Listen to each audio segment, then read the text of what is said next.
during the time we dated. Michael was so kind. However, after marriage, he became a completely different person. He brags about working at a top-tier and he lords it over me and our children every single day.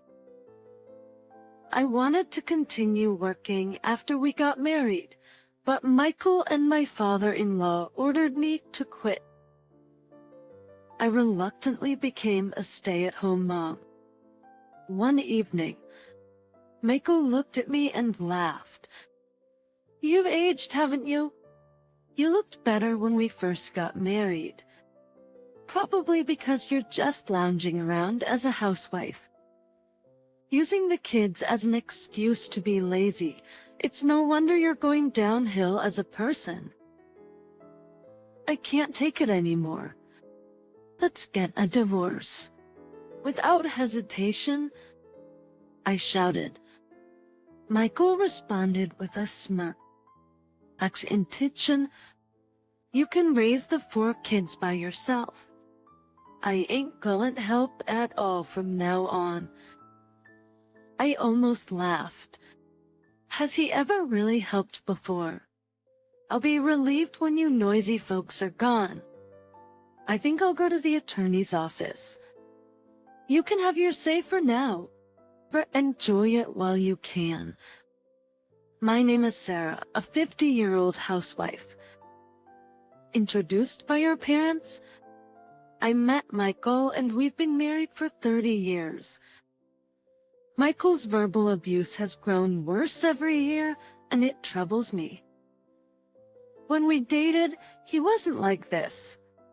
After graduating from college, Michael often talked about his job at a top-tier company during our dates. I didn't understand all the technical jargon, but I felt he was serious and passionate about his work. Having lost my dad at a young age and witnessing my mom's struggles, I wanted to marry Michael and provide a sense of security for my mom. A significant point was that he didn't have a mother. Michael told me that his parents divorced when he was a teenager and he was raised by his father. Having a real dad. I was excited to have a father figure in my life, even if we weren't related by blood. I had high hopes, but those hopes were shattered shortly after our wedding. I found out that Michael was completely controlled by his father. Many of Michael's relatives owned businesses or restaurants, and his father was an entrepreneur. Michael truly respected his father. I got into a prestigious university and a top-tier company because I always listened to my dad. He would often say with pride, "After divorcing my mom, my dad raised me while growing his business." He's an incredible person. Yes, he seems like it.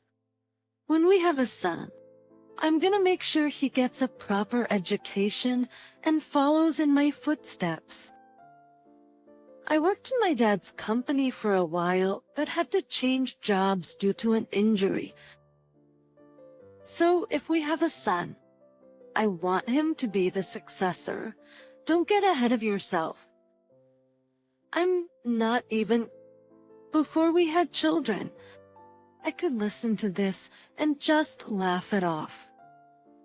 But as I gave birth to daughters one after the other, Michael and his father became increasingly cold toward me.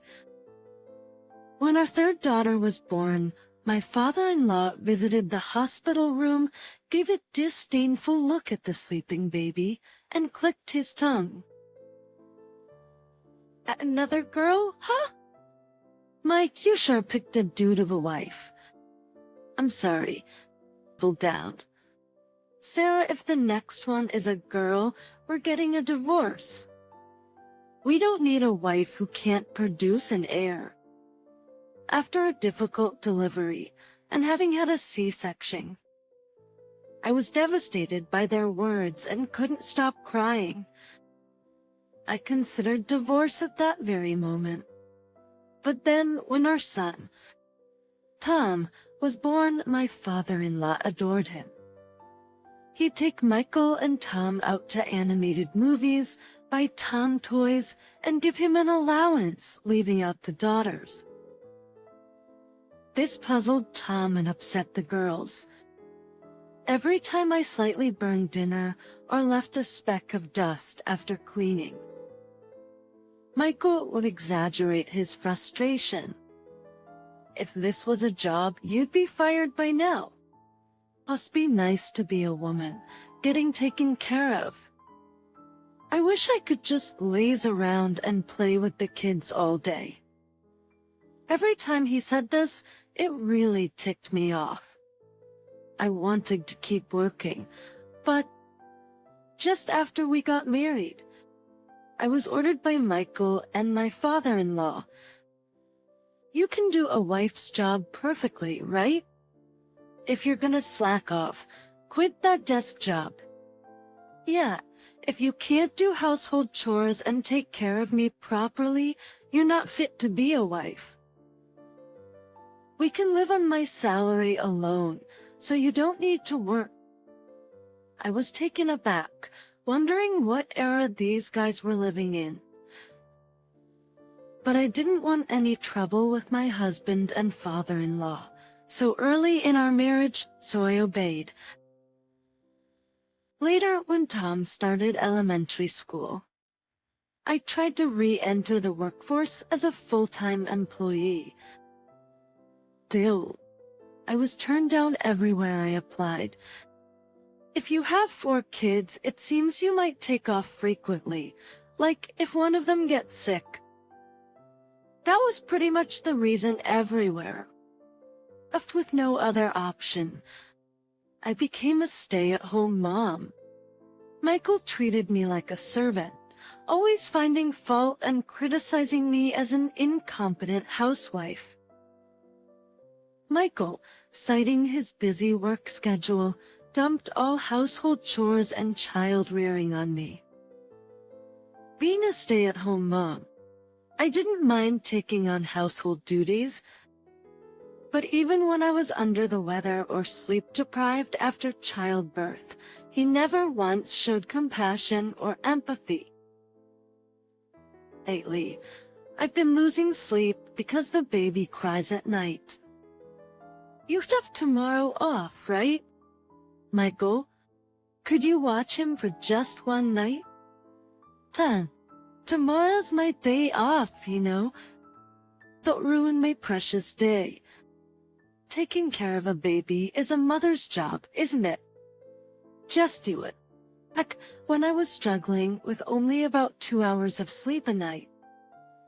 I asked Michael, who was laughing out loud while watching a movie with a beer in his hand, and that's how he yelled back at me.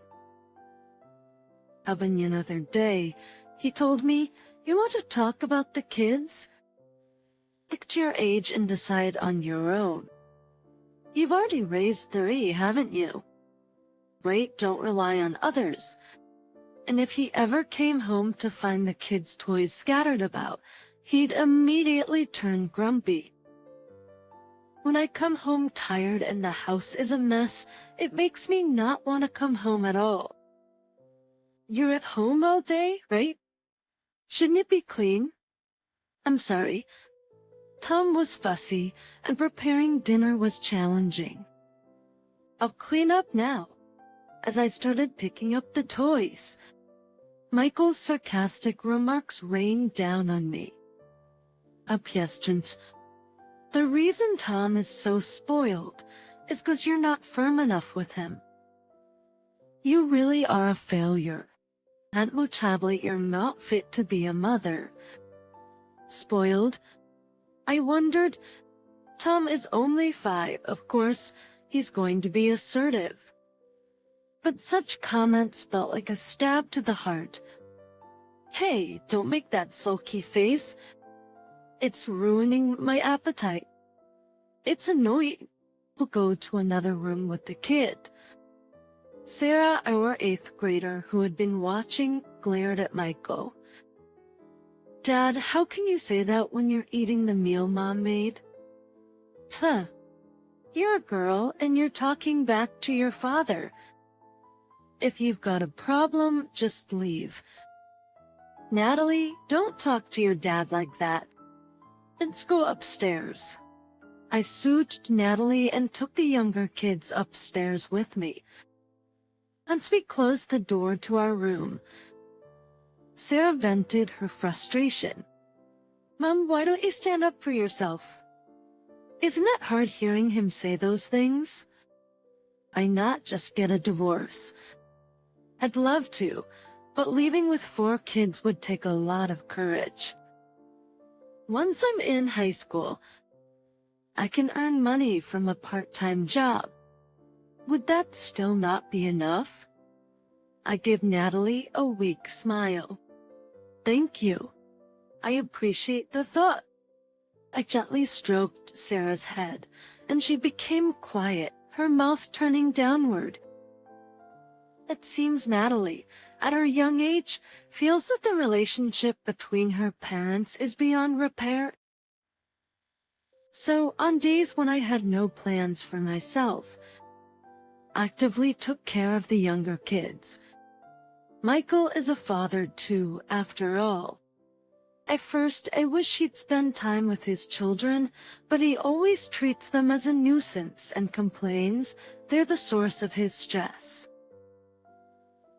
Etchings whenever he hears the children's voices on the weekends. He grumbles, "I have a headache." I feel nauseous, and orders me, "Take them somewhere." But despite his clear dislike for kids, when we visit his parents' home, he pretends to adore Tom just to show his father that he values the family heir. One weekend, as usual, Michael woke up in the afternoon and blurted out to me as I was having lunch with the kids, "Can't you see I'm exhausted? Take the kids out somewhere. I'm gonna go out for drinks with a colleague in the evening, so you can come back by then." I get it. By the way, our living expenses have been decreasing over the past year. Can we get back to the original amount? I asked hesitantly, and Michael's eyes widened in anger. The $300 for groceries and living expenses should be enough. You're a housewife. Manage the budget better. Can't you even do that without a high school degree? $300 is nowhere near enough. You've been working overtime and on weekends a lot lately, so your salary must have increased. Why are you reducing our living expenses? When I voiced my concerns, Michael became infuriated. "Enough! How I use my salary is my business. How dare you argue with me? Who do you think provides for this family?" Realizing I couldn't reason with Michael anymore, I gave up. I couldn't rely on him any longer. While the kids were at school, I studied, got a certification, and secretly started working from home. After some time, one evening, Michael came home reeking of alcohol and laughed when he saw me. "Geez, Sarah, I thought you were some old lady at first. Hey, you drink too much. Leave me be. But seriously, you've aged. You looked better when we got married." I felt my blood boil. Due to the budget cuts, I had switched to cheaper cosmetics, and I hadn't bought new clothes for the past year. On the other hand, he frequently gets new suits and ties, goes out drinking every night to treat his subordinates, and buys branded shoes and watches.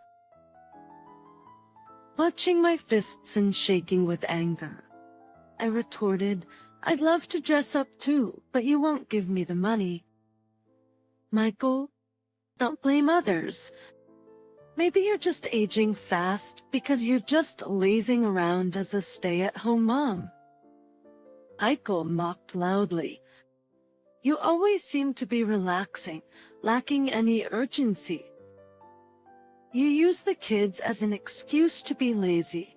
No wonder you're falling apart. My anger was so intense that I felt dizzy. Who was it that insisted I become a stay-at-home mom when I wanted to continue working? That's it. Let's get a divorce, I blurted out. Michael looked shocked for a second, but then smirked. Abders. Been by me. I'm honestly tired of seeing your gloomy face, he casually added. And for colors. But you're gonna raise those 4 kids on your own. Don't expect any help from me. I almost laughed. Has he ever really helped? Aren't those kids always my responsibility? Starting thinking of a life without those noisy brats makes me feel relieved. Feeling it was all absurd, I headed for the front door without replying. I think I'll go to the attorney's office. Turning my back to Michael, I smiled defiantly. Enjoy your freedom while you can, and make the most of it. Sure about this? Don't come regretting later. Think you can handle 4 kids on your own. You've always relied on me. As I urged the kids and started packing our things to move, he kept taunting in a mocking tone. Your mother's working, but it's gonna be hard for an old lady to support all 5 of you. Gonna end up broke, all of you. And who's gonna hire you with kids as an excuse? Actually, I've started working from home. I have savings from before we were married, and if we're not extravagant, we can manage. If you started a job, why didn't you tell me? Sarah, I always said I was too tired or it was too loud with the kids. You never really listened to me. Well, whenever, you're probably making less than me anyway. Don't come crying to me for help. As Michael spat out those sarcastic remarks, I silently packed my things into cardboard boxes. The movers will come to pick up the boxes in 3 days. Just leave them as they are. And don't forget the divorce papers. Got it. Do whatever you want. After calling the movers, I grabbed only my valuables and some clothes and drove to my parents' house. For now, I plan to stay at my parents' place and look for a new house once things settle down. I had briefly explained to the kids that we were getting a divorce, but elaborated on the situation during the drive.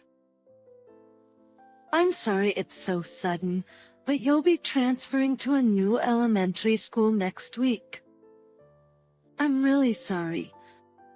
Yeah? We love Grandma. Can't wait. It's not that far with the bus. We can still hang out with our friends. It's okay. Trying to cheer me up, my kids acted more excited than they probably felt, nearly bringing tears to my eyes.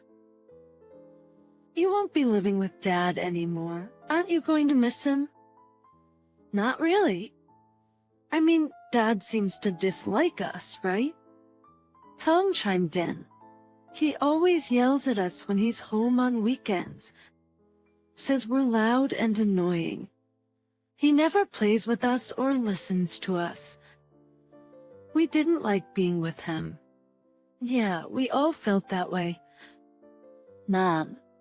Adding in agreement, my kids made me feel even more guilty. I should have made the decision to divorce earlier. When I called and explained the situation to my mom. She was shocked and saddened. The stay years. Whenever Michael visited my parents' house during holidays, he acted like a good husband and so my mother believed we were happily married, making this news even more heartbreaking for her. As the kids were asleep at my parents' place, my mother spoke to me. "Sarah, you can stay here as long as you want. We can help with living expenses." "Thank you, but I'll be okay. Can you recommend a good lawyer?" "Of course. I'll arrange an appointment. Let me know if you need any other help." "Thanks, Ma." Her reassuring words warmed my heart.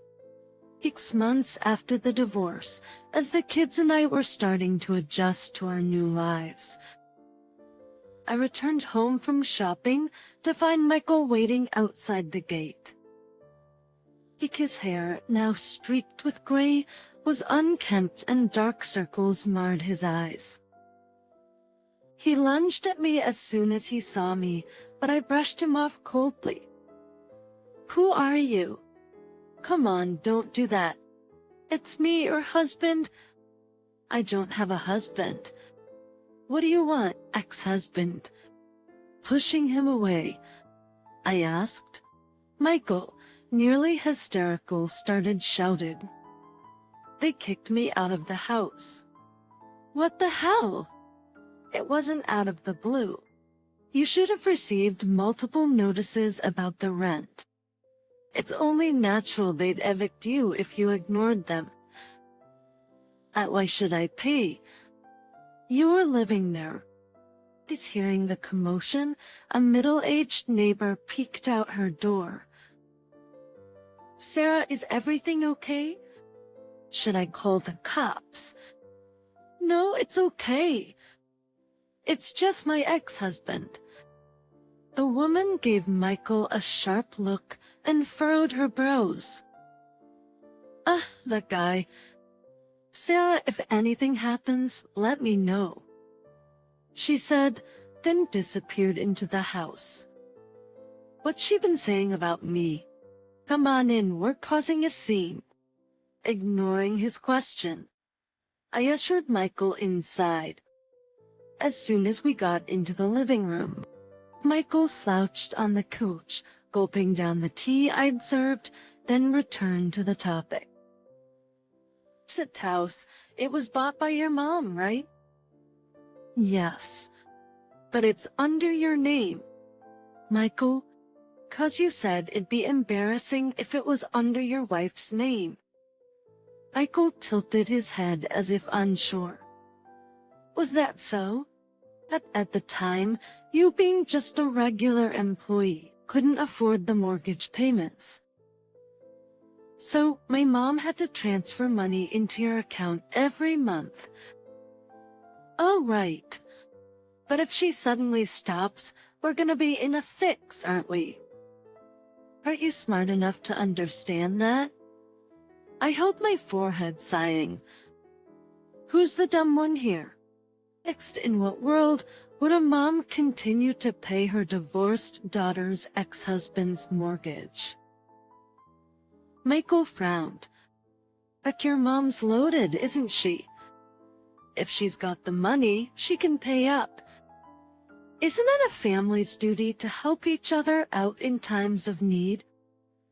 Who was it that pushed me away, telling me not to rely on others when I needed advice on career? "And by the way, aren't you a manager at a big company? Why are you so short on cash?" Esther's. Michael stumbled over his words. "Well, I've been treating my subordinates. Boosting their morale is an important responsibility of a superior. You cut down on our household expenses for that. And didn't the period when our living costs decreased coincide with your increased overtime and weekend work?" Michael looked a bit uneasy at my pointing it out. His work got busier, and I had to establish a strong rapport with them to keep their motivation up. Oh, interesting. You're cold to your own family, but warm to your subordinates. They're more endearing than you guys, you know? Really? Anyway, I have a suggestion. If you got kicked out of your home, how about staying at a motel? I've got some vouchers for a hotel run by my mom's friend. Michael's eyes widened. You'd give them to me? I have a bunch, so I can share a few. Generous of you. I'll get things sorted by this weekend, so that'll be good. All right then. Picking the motel vouchers with a gleeful grin. Michael left in high spirits.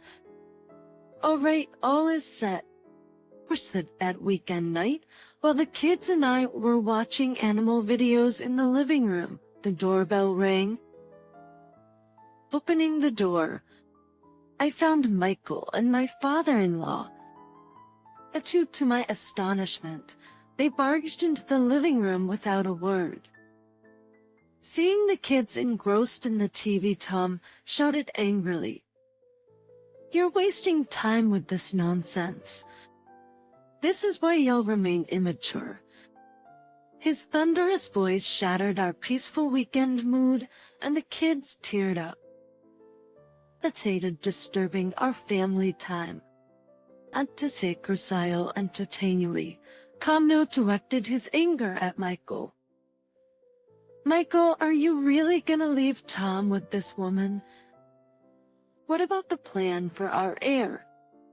I want her here to raise all 4 kids and let her experience hardship. I'll make sure she realizes how much she's taken my earnings for granted. Michael stated defiantly, if you want an heir so badly, then find yourself a younger and more submissive wife and have another child. Fine then. Just find your next wife quickly. Listening to their conversation, I felt sick to my stomach. They still saw a wife as nothing more than a tool to produce children. What do you two want here? Biggs with a malicious grin. Michael said, We're here to claim damages. What? You've neglected your duties as a wife always prioritizing the kids. Because of you and the children, I couldn't get proper rest on weekends, feeling all stressed out. So, I'm demanding $10,000 as compensation. I agree with what Michael's saying. Isn't it natural for a wife to prioritize her husband over her children?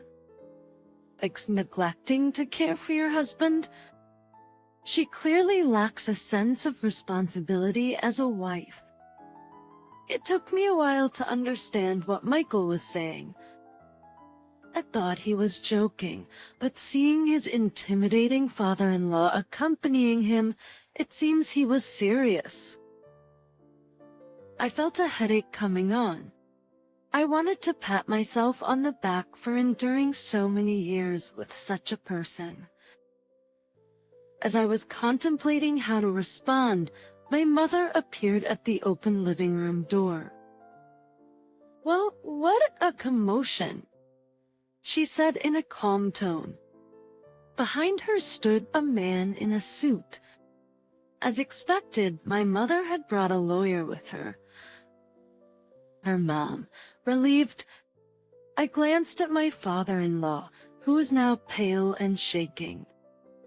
He seemed completely different from the aggressive person he was earlier. Hello. I'd explain the situation to her. Dad? Michael looked equally shocked at the sudden change in his father's demeanor. With the support of my allies, I regained my composure and went to the bedroom to retrieve a large envelope. I asked Natalie to take the kids upstairs, and once only the adults remained, I spread out the contents of the envelope on the living room table. It took a while to get the lawyer's schedule. Mom, sorry to keep you waiting. My husband just arrived. Would it be okay to discuss alimony, property division, and child support here and now? What? Looking puzzled, I explained to Michael. The private investigator said it was easy to track you since you checked into the hotel I recommended. You were being affectionate in the parking lot, so we got a lot of two-shot pictures. As I spread out the photos proving his infidelity, Michael was lost for words. After regaining his senses, he began to shout, "You set me up by having me stay at that hotel? That's low. I don't think someone who's been cheating for over a year should be saying that." I also placed our joint bank account book on the table. "I can't believe you gave more than $10,000 to that woman. And here you were being stingy with the household money. Telling me to respect you because you're a manager at a big company, but you're the worst as both a husband and a father. What's wrong with spending my own salary on myself?" "Right, Dad?" After a long silence, my father-in-law muttered, "So it was Michael who was cheating, not Sarah." "Yes, that's right. This woman is making a big deal out of a simple affair. She's truly insufferable." And with a smirk, Michael was met with a sharp glare from his father. "Apart, you big liar." My startled self inquired, What exactly did you hear?" Action with a bitter expression, he explained, "Sarah was cheating, neglecting the kids and housework, and throwing everything onto me. On top of that, she ran away from home saying she was gonna take the kids and divorce." "But yourself." "What?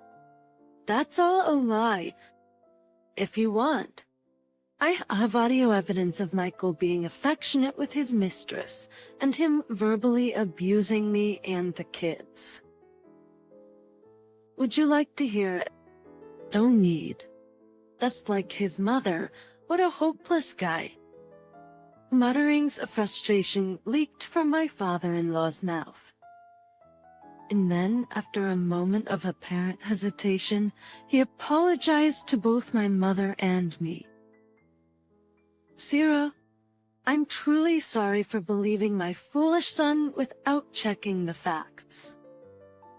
I hope you can forgive me." "Hey Dad, what's gotten into you? Why are you groveling to them? Apologizing to women like this? It's embarrassing. Cut it out." Michael grumbled, and his father hastily explained, "Listen, you should apologize too. Sarah's mother is a huge benefactor to our family." "Huh? Didn't you hear from your uncle? Remember when his company was on the verge of bankruptcy last year? But come to think of it, Sarah's mother acquired his company last year and became the new CEO. Thanks to her, they managed to recover. If she pulls out her investment now, even our group companies will be hit hard." Realizing the gravity of the situation from his father's words, Michael's previously arrogant face turned pale, and he knelt beside his father. I'm so sorry." "It's okay. I wouldn't ruin Michael's uncle's company over something like this. But, Michael, you'll have to take responsibility." With angelic smile, my mother revealed, "I heard the woman you cheated with is your subordinate?" I know the CEO of your company, so I've informed him about this. Starting next week, you'll be transferred to a remote island. It's a shame, especially after you worked so hard to become a manager. What? Well, do your best at work, alright? When Michael looked up, he sniffled and started crying like a little boy. He had it coming. I felt refreshed as I looked down at him. Later, with a lawyer present, we proceeded with the divorce process. A completely dejected Michael agreed to pay back in full the amount I proposed, as well as the savings from our joint account that he had misused. My mom, true to her word, informed Michael's boss about the affair through a mutual friend.